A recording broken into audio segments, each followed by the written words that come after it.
ایمان پر خاتمہ یا الہی، ایمان پر خاتمہ یا الہی، ایمان پر خاتمہ یا الہی۔ الحمدللہ رب العالمین، والصلاة والسلام على سید المرسلین، اما بعد فاعوذ باللہ من الشیطان الرجیم، بسم اللہ الرحمن الرحیم۔ الصلاة والسلام علیک یا رسول اللہ وعلی آلک واصحابک یا حبیب اللہ۔ الصلاة والسلام علیک یا نبی اللہ وعلی آلک واصحابک یا نور اللہ۔ فرمان مصطفیٰ صلی اللہ تعالی علیہ وآلہ وسلم، نیت المؤمن خیر من عملہ۔ مسلمان کی نیت اس کے عمل سے بہتر ہے۔ اللہ کی رضا کے لیے، ثواب بڑھانے کے لیے اچھی اچھی نیتیں کر لیں۔ رضا الہی کے لیے، حصول ثواب کے لیے، علم دین حاصل کرنے کے لیے بیان میں شریک رہوں گا۔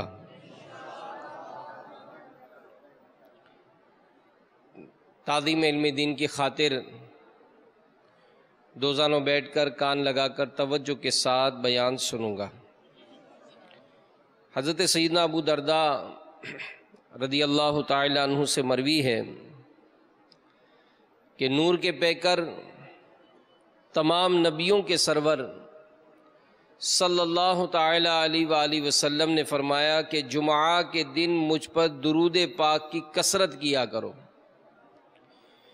کیونکہ یہ یوم مشہود ہے، اس میں ملائکہ حاضر ہوتے ہیں، اور تم میں سے جو بھی مجھ پر درود پاک پڑھتا ہے تو اس کے فارغ ہونے سے پہلے اس کا درود مجھ تک پہنچا دیا جاتا ہے۔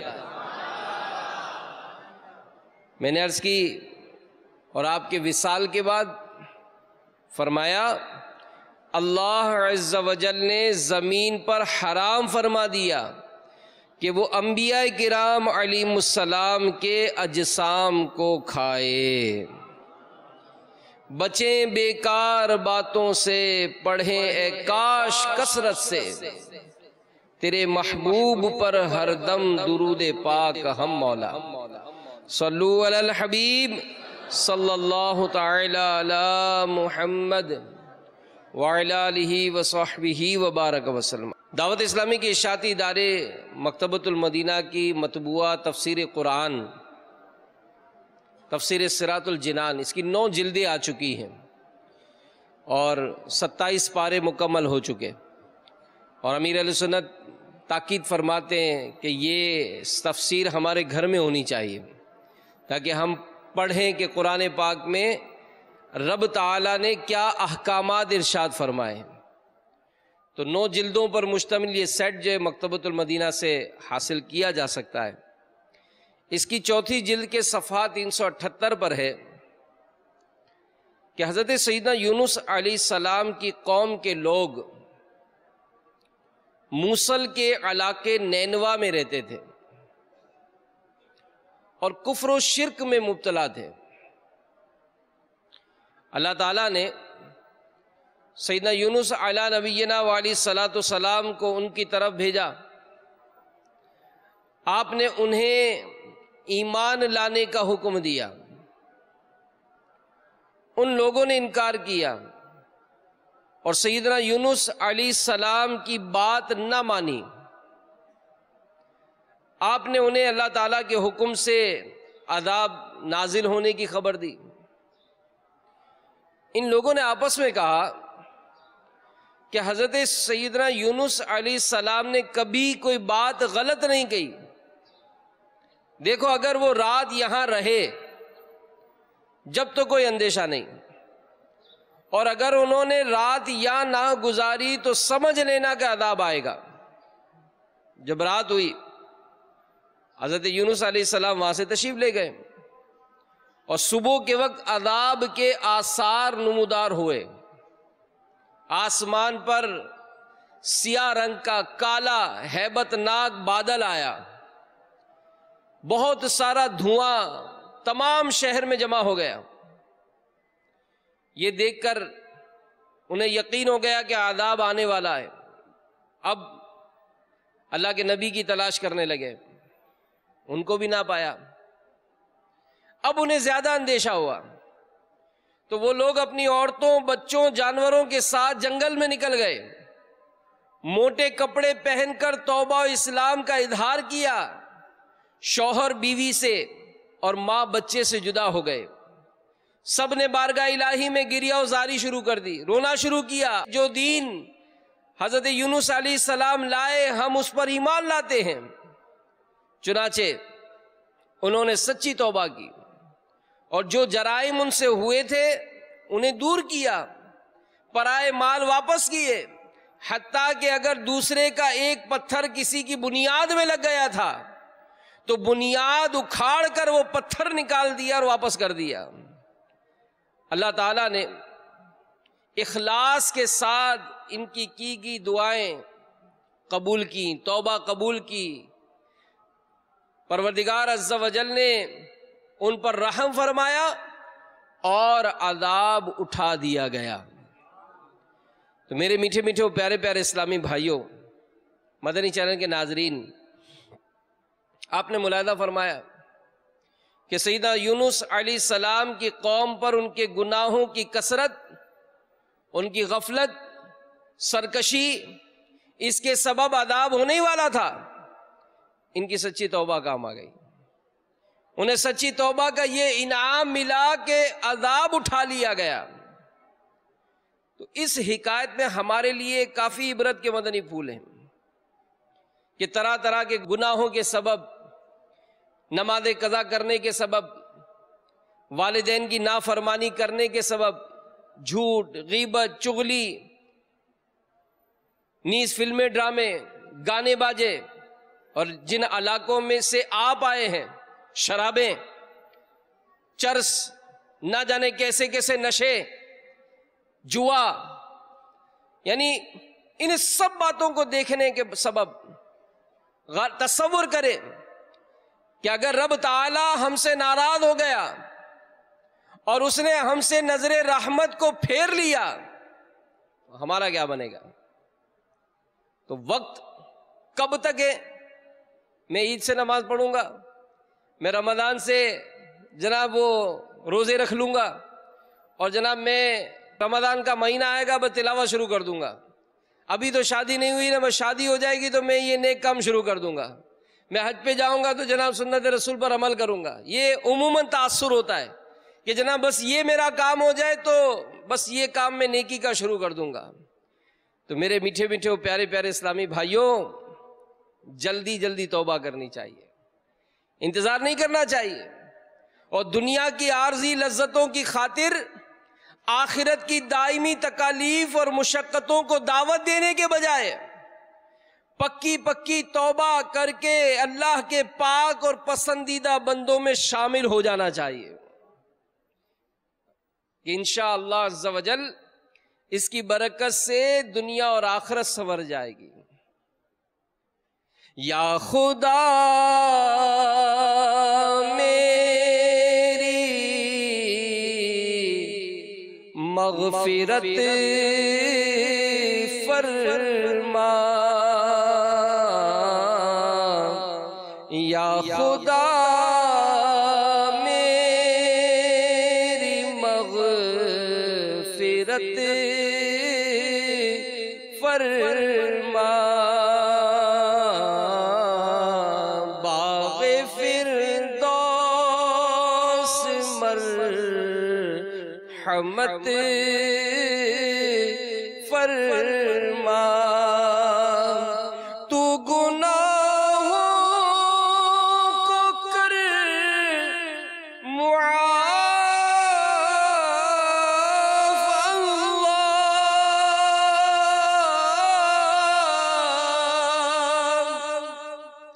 تو گناہوں کو کر معاف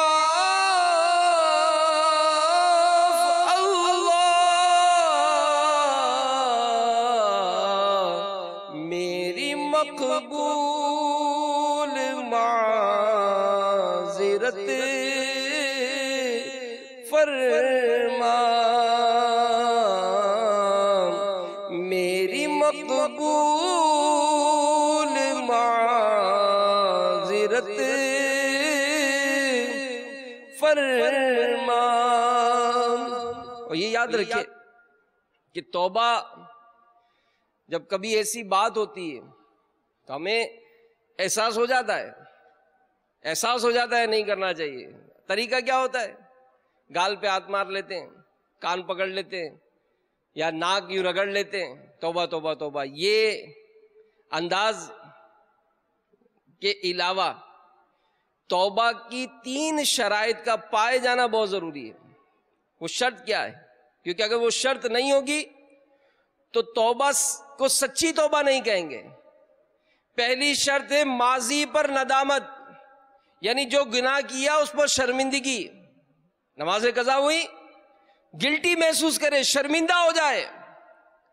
شرابیں پی تھی، شرمندہ ہو جائے کہ واقعی میں نے غلط کیا تھا، جھوٹ بولا تھا، گالی گلوچ کی تھی، بدنگاہی کی تھی، لوگوں کی حق تلفیاں کی تھی۔ تو جو گناہ ہوئے تو سب سے پہلے تو اس پر شرمندہ ہونا ہے۔ دوسرا ترک گناہ کو چھوڑ دینا ہے، یعنی جس گناہ پر توبہ کرنی ہے اس توبہ پر شرمندہ ہونا ہے اور اس گناہ کو چھوڑ دینا ہے۔ اور تیسرا یہ عزم، پکا ارادہ کرنا ہے کہ آئندہ گناہ نہیں کروں گا۔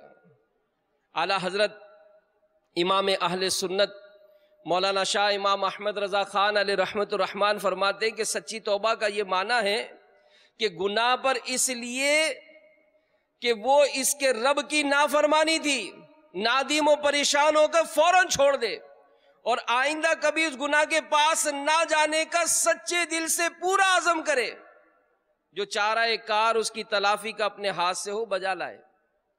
تو میرے میٹھے میٹھے پیارے پیارے اسلامی بھائیوں، ہر گناہ کی ایک جیسی توبہ نہیں ہوتی۔ اس بارے میں اسی تفسیر سراج الجنان جلد 4 صفحہ 230 پر چند مدنی پھول پیش کرتا ہوں کہ یاد رہے کہ ہر جرم کی توبہ ایک جیسی نہیں ہوتی، بلکہ مختلف جرموں کی توبہ بھی مختلف ہے۔ مثلا نماز قضا کی، رمضان کے روزے نہ رکھے، فرض زکوٰۃ ادا نہ کی، حج فرض ہونے کے باوجود نہ کیا، تو ان سے توبہ یہ ہے کہ نماز روزے کی قضا کرے، زکوٰۃ ادا کرے، حج کرے اور ندامت و شرمندگی کے ساتھ اللہ کی بارگاہ میں اپنی غلطی کی معافی مانگے۔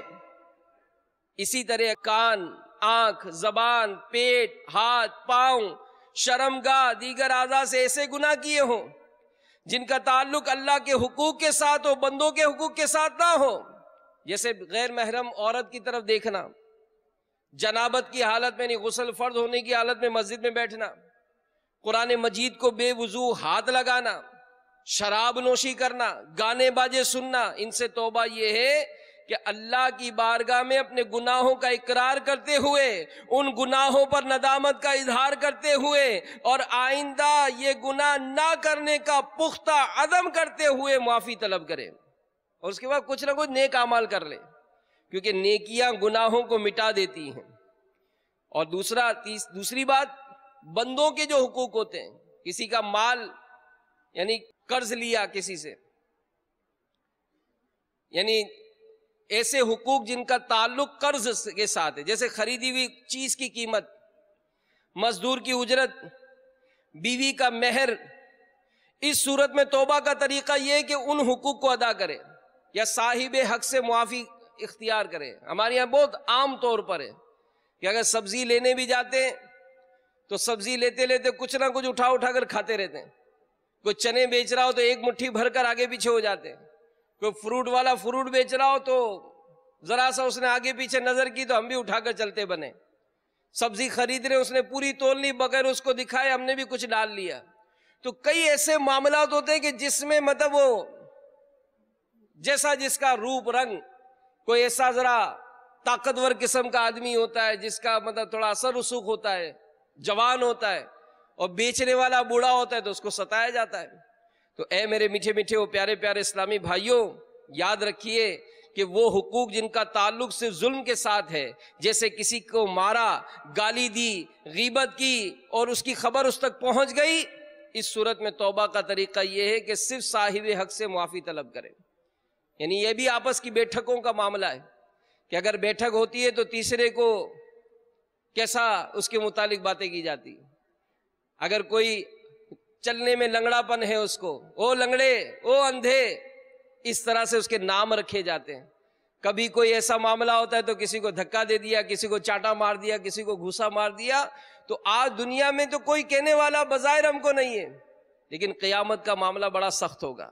اور تیسرے کا تعلق قرض اور ظلم دونوں کے ساتھ ہے. جیسے کسی کا مال چرایا، چھینا، لوٹا، کسی سے رشوت لی، سود لیا، جوئے میں مال جیتا وغیرہ. اس صورت میں توبہ کا طریقہ یہ ہے کہ وہ حقوق ادا بھی کرے اور صاحب حق سے معافی بھی حاصل کرے.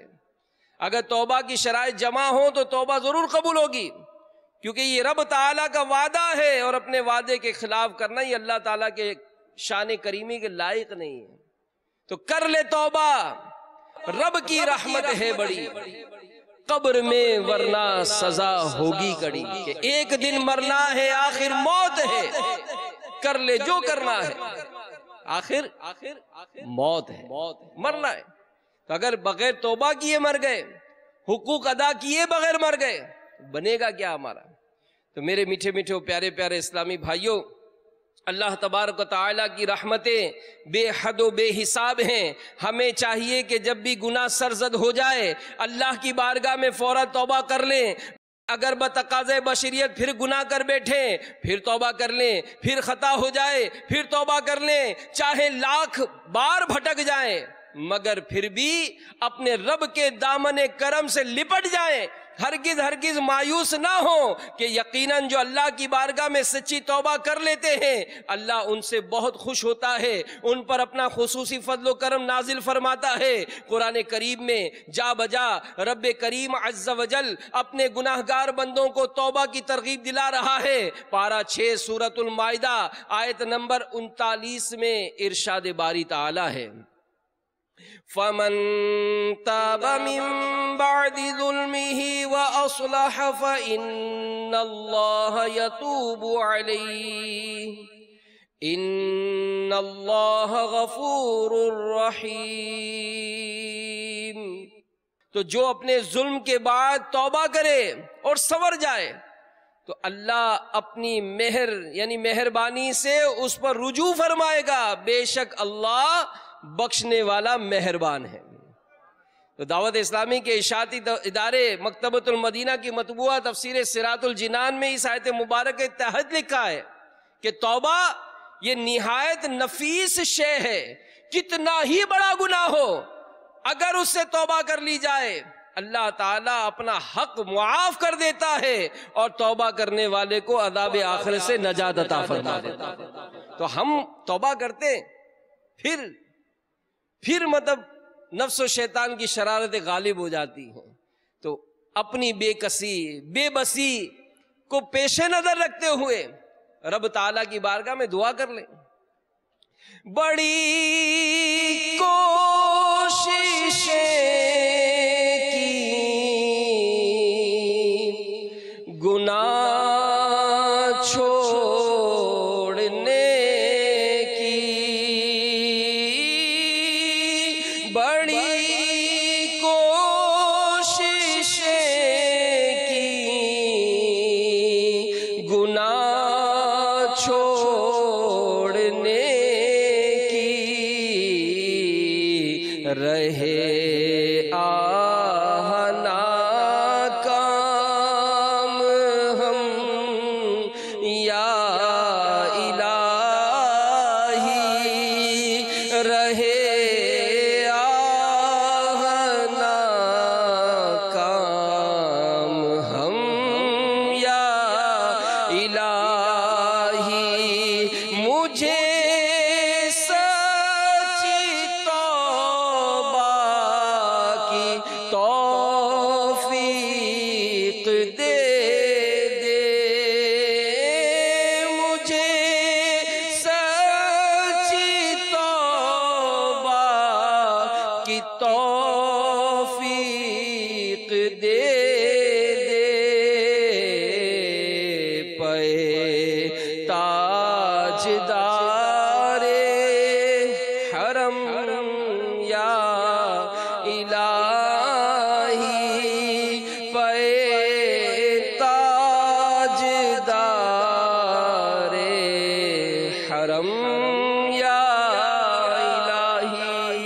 اللہ ہمیں ایسا بندہ بنائے جیسا بندہ اسے پسند آتا ہے. ہم نمازی بن جائیں, ہم عبادت گزار بن جائیں, ہم قرآن پڑھنے والے بن جائیں, ہم سچے بن جائیں, ہم با اخلاق بن جائیں, ہمیں جھوٹ سے نفرت ہو جائے, ہمیں گالی گلوچ سے نفرت ہو جائے, ہمیں بدنگاہی سے نفرت ہو جائے, ہمیں شراب سے نفرت ہو جائے, ہمیں چرس سے نفرت ہو جائے, مختلف قسم کے جو نشے ہیں ان سے نفرت ہو جائے, اچھی صحبتوں سے پیار ہو جائے.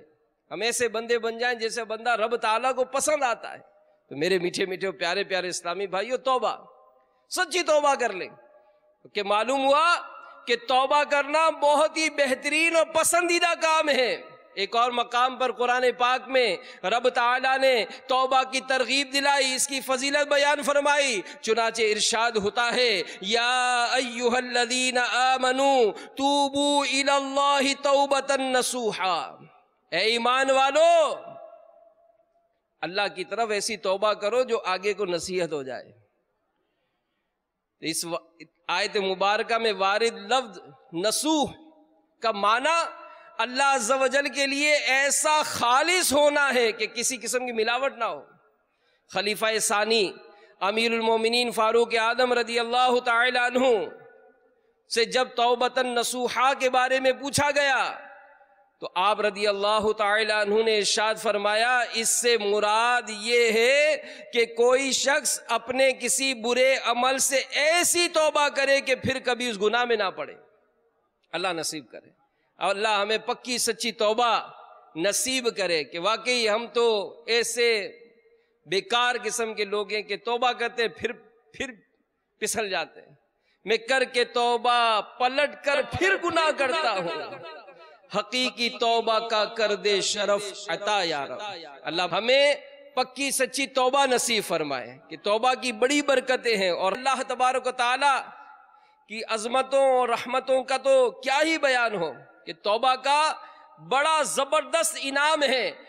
چنانچہ ہمارے پیارے آقا صلی اللہ تعالی علیہ وآلہ وسلم کا فرمان ہے, جب بندہ گناہ کرتا ہے پھر اللہ کی بارگاہ میں توبہ کرتا ہے, اس پر قائم رہتا ہے, اللہ تعالیٰ اس کا ہر نیک عمل قبول فرما لیتا ہے, اس سے سرزد ہونے والا ہر گناہ بخش دیتا ہے, معاف ہو جانے والے ہر گناہ کے بدلے جنت میں اس کا درجہ بلند فرماتا ہے. اللہ تعالیٰ اس کی ہر نیکی کے بدلے اسے جنت میں ایک محل عطا فرماتا ہے, اور حوروں میں سے ایک حور سے اس کا نکاح فرما دیتا ہے. اسی طرح ہمارے پیارے آقا صلی اللہ تعالی علیہ وآلہ وسلم فرماتے ہیں, جو اس بات کو پسند کرتا ہے کہ اس کا نامہ اعمال اسے خوش کرے تو اسے چاہیے کہ اس میں استغفار کا اضافہ کرے, توبہ کرے.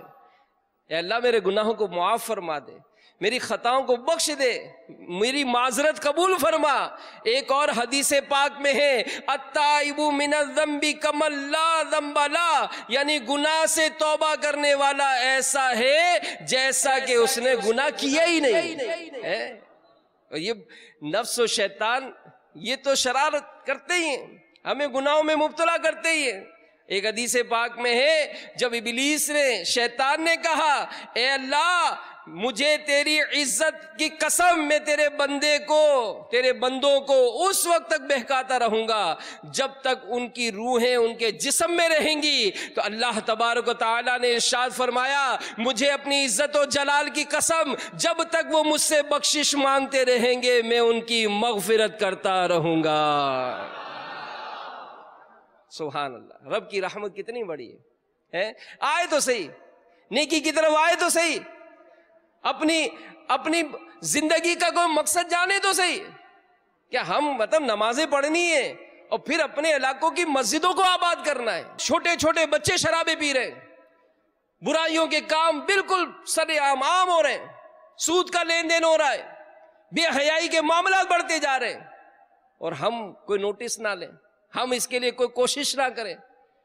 سارا دن فٹ پاتھوں پر بیٹھ کر, ٹھیوں پر بیٹھ کر گندے گندے گانے فلمیں دیکھ کر, ہوٹل دیکھیں بھرے پڑے, ہوٹل بھرے پڑے, گندی گندی فلمیں دکھائی جا رہی ہیں وہاں پر. چائے پینے گئے تو 3-4 گھنٹے بیٹھے ہوئے. تو میرے میٹھے میٹھے اسلامی بھائیوں, دعوت اسلامی کا یہ مدنی ماحول جو ہمیں نیکیاں کرنے کی بھی ترغیب دلاتا ہے تو نیکیاں پھیلانے کی بھی تعلیم دیتا ہے. گناہ سے بچنے کا بھی درس دیتا ہے تو دوسروں کو گناہوں سے بچانے کا بھی جذبہ دیتا ہے. تو حوصلہ بڑھائیں, ہمت کریں اور نیت کریں کہ انشاءاللہ نمازیں پڑھیں گے بھی اور دوسروں کو نماز کی دعوت بھی دیں گے انشاءاللہ. مسجدوں کو آباد کریں گے انشاءاللہ. مسجد برو تحریک, مسجد برو تحریک, مسجد برو تحریک. اور رب کی بارگاہ میں گڑ گڑا لیں, ہاتھ اٹھا کر, رو رو کر. تو آئیں ہمت کریں, اس دعوت اسلامی کے مدنی ماحول میں اپنے آپ کو رچا بسا لیں. اور خالی اوپر سے نہیں, میں مدنی چینل کے ناظرین کو بھی عرض کروں گا, جو مدنی چینل بہت اچھا ہے جناب, بہت اچھے سلسلے آتے ہیں. بہت اچھے سلسلے آتے ہیں, آپ نے مدنی چینل شروع کرایا کسی گھر میں, دعوت اسلامی بہت اچھا کام کر رہی ہے, بہت اچھا کام کر رہی ہے. آپ کا کیا حصہ ہے؟ جی میں اتنے لاکھ روپے دے دیتا ہوں. ہمیں آپ کے پیسوں کی بھی ضرورت ہے, لیکن آپ کی بھی تو ضرورت ہے. افراد زیادہ ہوں گے تبھی تو بھائی مسجد بن جائے گی. درس کون دے گا؟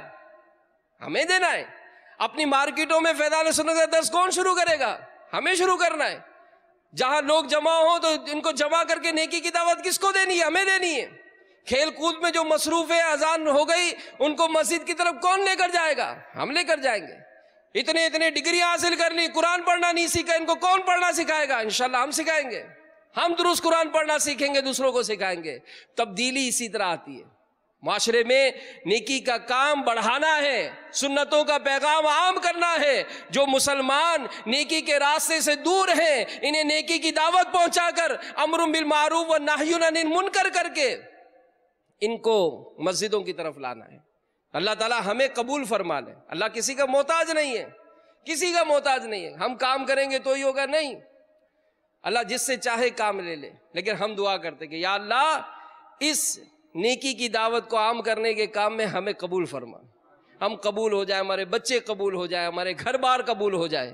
تو اے میرے میٹھے میٹھے اور پیارے پیارے اسلامی بھائیوں, توبہ کرنے والا بہت خوش نصیب ہے. حضرت عتبۃ الغلام یہ نوجوان تھے, اور توبہ سے پہلے فسق و فجور میں, شراب نوشی میں مشہور تھے. ایک دن سیدنا حسن بصری کی مجلس میں آئے. حضرت حسن بصری رحمت اللہ تعالی علیہ اس آیت مبارکہ کی تفسیر کر رہے تھے, ترجمہ کنز الایمان.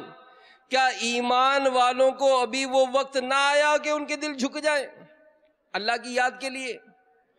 تو آپ نے اس قدر مؤثر بیان فرمایا کہ لوگوں پر گریا یعنی رونا طاری ہو گیا.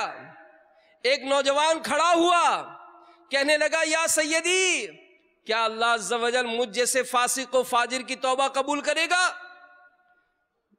جب میں توبہ کروں؟ تو شیخ رحمت اللہ تعالی علیہ نے فرمایا کہ ہاں, اللہ تیری توبہ بے شک قبول فرمائے گا. جب عتبۃ الغلام نے یہ بات سنی تو ان کا چہرہ زرد پڑ گیا, سارا بدن کانپنے لگا, چلائے, غش کھا کر گر پڑے.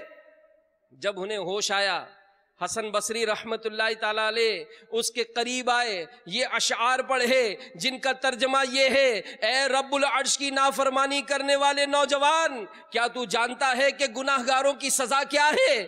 نافرمانوں کے لیے گرجنے والا جہنم ہے, جس میں گرج ہوگی. جس دن پیشانیوں سے پکڑے جائیں گے اس دن غضب ہوگا. پس اگر تو آگ پر صبر کر سکے تو نافرمانی کر لے, ورنہ نافرمانی سے دور ہو جا. تو نے جو گناہ کیے ہیں ان میں تو نے اپنے نفس کو پھنسا دیا, اب نجات کے لیے کوشش کر. عتبۃ الغلام رحمت اللہ تعالیٰ علیہ پر رقت طاری ہو گئی. جب افاقہ ہوا, کہنے لگے اے شیخ, مجھ جیسے کمینے کی توبہ بھی رب کریم قبول فرمائے گا؟ شیخ رحمت اللہ تعالیٰ علیہ نے فرمایا کیوں نہیں, اللہ تعالیٰ اپنے گناہگار بندے کی توبہ اور معافی قبول فرماتا ہے. سیدنا عتبۃ الغلام رحمت اللہ تعالی علیہ نے 3 دعائیں کی. اے میرے اللہ, اگر تو نے میری توبہ قبول کر لی, میرے گناہ معاف فرما دیے, تو مجھے ایسی سمجھداری, ایسی یادداشت عنایت کر کہ علوم دین قرآن کریم سے جو سنوں حفظ یعنی یاد ہو جائے. نمبر 2, اے اللہ مجھے پرسوز آواز کے اعزاز سے نواز کہ اگر کوئی پتھر دل بھی میری قرات سنے تو اس کا دل نرم ہو جائے. تیسرا, اے اللہ رزق حلال عطا فرما, وہاں سے روزی عطا کر جس کا مجھے گمان بھی نہ ہو. اللہ تعالیٰ نے آپ کی دعائیں قبول فرمائیں، ان کا حافظہ مضبوط ہو گیا۔ جب قرآن کریم کی تلاوت کرتے، ان کی تلاوت سن کر گناہگار توبہ و تائب ہو جاتے، اور ان کے گھر میں روزانہ سالن کا 1 پیالہ اور 2 روٹیاں رکھی ہوتی، پتہ نہیں چلتا تھا کون رکھ جاتا ہے، اور اسی حالت میں ان کا انتقال ہو گیا۔ یہ زندگی ہے بہت مختصر، اگر تصور کریں تو واقعی ہمیں یاد آئے گا کہ کئی ایسے لوگ جو ہمارے ساتھ اٹھتے بیٹھتے دنیا سے جا رہے ہیں، تو ہمیں بھی مرنا ہے، ہمیں بھی مرنا ہے۔ اور واقعی جب انسان کی پیش نظر قبر ہو جاتی ہے، جب آخرت کا معاملہ پیش نظر ہو جاتا ہے، تو پھر اس کو دنیا کی رنگینیوں میں مزہ نہیں آتا ہے۔ آج تو فلمیں نہیں چھوٹتی ہے نا، بدنگاہی نہیں چھوٹتی ہے، آج برے دوستوں کی صحبت نہیں چھوٹتی ہے، لیکن جس کو اس بات کا علم ہو جائے کہ مجھے مرنا ہے، کب مرنا ہے پتہ نہیں ہے، کیا معلوم آج کا ہی دن ہمارا آخری دن ہو، سورج غروب ہونے سے پہلے ہی دنیا سے ہم چلے جائیں، رات جنازہ ہو رہا ہو ہمارا، کل کا یہ دن اس وقت ہم قبر میں ہوں، ہمیں پتہ ہی نہیں۔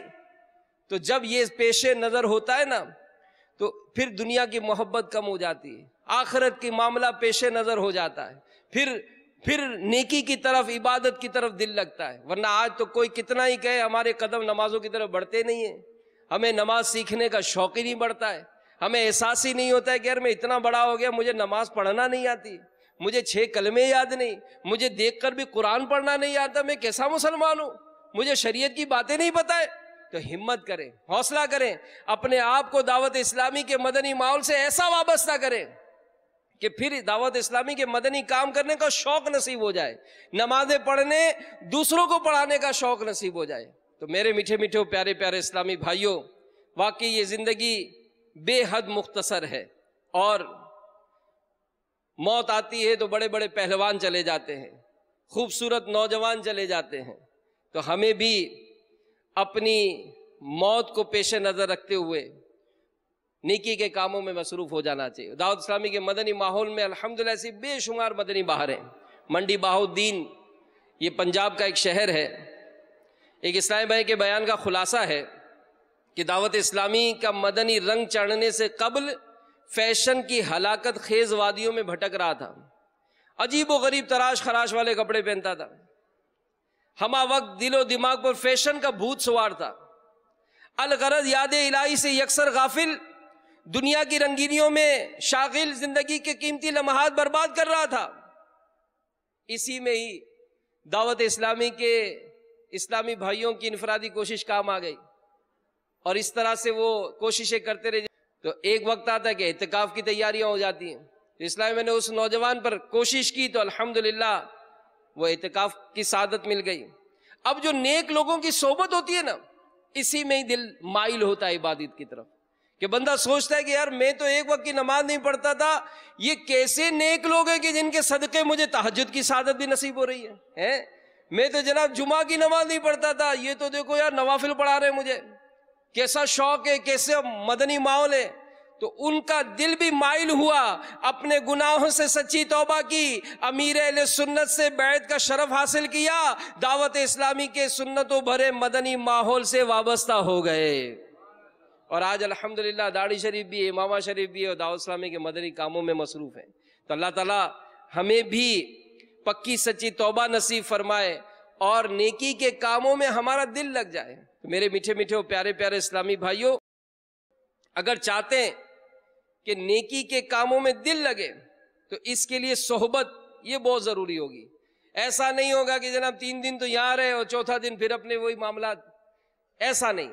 تو ذہن بنا لیں، نیت کر لیں کہ انشاءاللہ آج سے میری کوئی نماز قضا نہیں ہوگی، انشاءاللہ۔ ہاتھ اٹھا کر بڑے عزم و جذبے کے ساتھ، ہمت کے ساتھ تو نیت کریں کہ آج سے میری کوئی نماز قضا نہیں ہوگی، رمضان کا روزہ بلا اجازت شرعی قضا نہیں کروں گا، جھوٹ نہیں بولوں گا، وعدہ خلافی نہیں کروں گا، گالی گلوچ نہیں کریں گے، فلمیں ڈرامے نہیں دیکھیں گے، گانے باجے نہیں سنیں گے، انشاءاللہ نیکی کے کاموں میں حصہ لیں گے، دعوت اسلامی کے اجتماعات میں شرکت کریں گے، مدنی قافلوں میں سفر کریں گے۔ اللہ تعالیٰ ہمیں عمل کی توفیق عطا فرمائے۔